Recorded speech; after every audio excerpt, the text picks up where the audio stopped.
یا رسول اللہ، بچی چیختی رہی، چلاتی رہی، پکارتی رہی، لیکن بچی کا باپ ہوں، یہ نفرت دل میں ایسا گھر کر گیا تھا، یہ نفرت ایسی ہو گئی تھی کہ مجھے کچھ سمجھ میں نہیں آیا۔ یا رسول اللہ، میں نے بچی کو وہاں دفن کر دیا، لیکن جب سے بچی کو دفن کیا ہوں، ہر رات بچی خواب میں آ کر کہتی ہے، ابا میں نے کیا غلطی کی تھی، مجھے آپ نے اس طرح سے دفن کیا ہے، کل قیامت کا میدان ہوگا، ابا ابا اللہ کی عدالت ہوگی، رسول اللہ سامنے ہوں گے، میں دامن کو پکڑ کر تم سے پوچھوں گی، رسول اللہ مجھے اتنا سننا تھا کہ یہ بچی آپ کی ہے، وہ ساری محبت نفرت میں بدل گئی۔ اب میرے دل میں یہ بات آ رہی ہے کہ میں بچی کو کب دفن کروں۔ ایک دن میں نے کیا کیا، اپنی بچی کو لیا اور جھوٹ بولا کہ میں ان کے ننیال لے کر جا رہا ہوں۔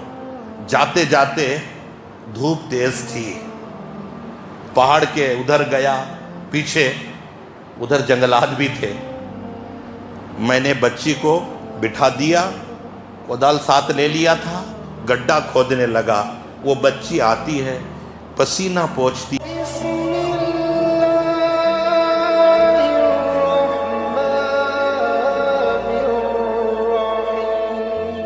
حضور کی تشریف آوری سے پہلے میں نے کہا کہ بدتر سے بدتر حالات تھے، اتنے بدتر حالات تھے، میں نے کہا کہ لڑکیوں کو زندہ دفن کیا کرتے تھے۔ یہ کوئی معمولی بات نہیں ہے کہ اپنی اولاد کو، جو صاحب اولاد ہیں وہ اس بات کو جانتے ہیں کہ ہر انسان کو اولاد سے بڑی محبت ہوتی ہے، بڑا پیار ہوتا ہے۔ اولاد چاہے لنگڑی ہو، لولی ہو، اندھی ہو، اس سے کوئی مطلب نہیں۔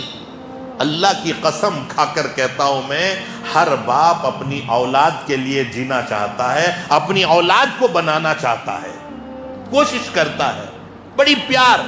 لیکن یہاں تو لڑکیوں کو زندہ دفن کیا جا رہا ہے۔ ایک صحابی ایمان لانے سے پہلے کا واقعہ حضور کے در پر آ کر سناتے، سن لیجئے، بات ختم کرتا ہوں۔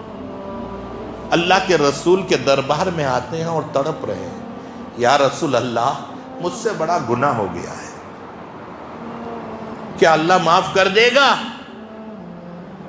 بہت بڑا گناہ۔ تو حضور نے فرمایا کہ آپ نے شرک کیا ہے؟ تو وہ صحابی کہتے ہیں شرک سے بھی بڑا گناہ ہوا ہے۔ آپ نے جھوٹ بولا ہے؟ وہ صحابی کہتے ہیں نہیں، جھوٹ سے بھی بڑا گناہ کیا ہوا۔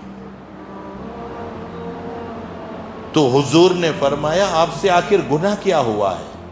تو وہ صحابی کہتے ہیں یا رسول اللہ میری بیوی حاملہ تھی، مجھے سفر میں جانا تھا تجارت کے لیے، اور میں نے کہا جاتے وقت کہ بیگم اگر بچی ہو تو گلے میں ہاتھ ڈال کر کے بچی کو مار دینا، نہیں تو گڑھا کھود کر کے اس میں ڈال دینا۔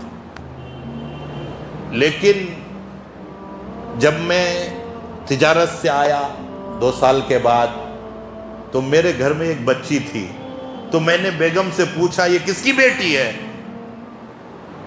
تو بیگم نے کہا یہ پڑوسی کی بچی ہے، ہمارے گھر میں کھیلنے کے لیے آ جاتے، میں اب گود لے لی ہوں، میرے ہی پاس رہتی ہے۔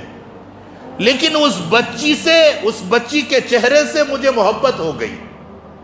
یا رسول اللہ جب میں بچی سے بھی انتہا محبت کرنے لگا، کہیں سے آتا بچی کو دیکھتا، گود میں اٹھاتا، بچی کو سینے سے لگاتا، مجھے بڑا سکون ملتا، سرور ملتا۔ لیکن حالات ایسے آ گئے کہ بچی کے بغیر اب میں رہ نہ سکا، تو بیوی سمجھی کہ اب کہہ دینا چاہیے، اسی لیے کہ بیٹی تو انہی کی ہے۔ تو بیگم نے کہا کہ میرے شوہر، میرے سر کے تاج، یہ پڑوسن کی بچی نہیں ہے، یہ بچی آپ کی ہے۔ یا رسول اللہ مجھے اتنا سننا تھا کہ یہ بچی آپ کی ہے، وہ ساری محبت نفرت میں بدل گئی۔ اب میرے دل میں یہ بات آ رہی ہے کہ میں بچی کو کب دفن کروں۔ ایک دن میں نے کیا کیا، اپنی بچی کو لیا اور جھوٹ بولا کہ میں ان کے ننیال لے کر جا رہا ہوں۔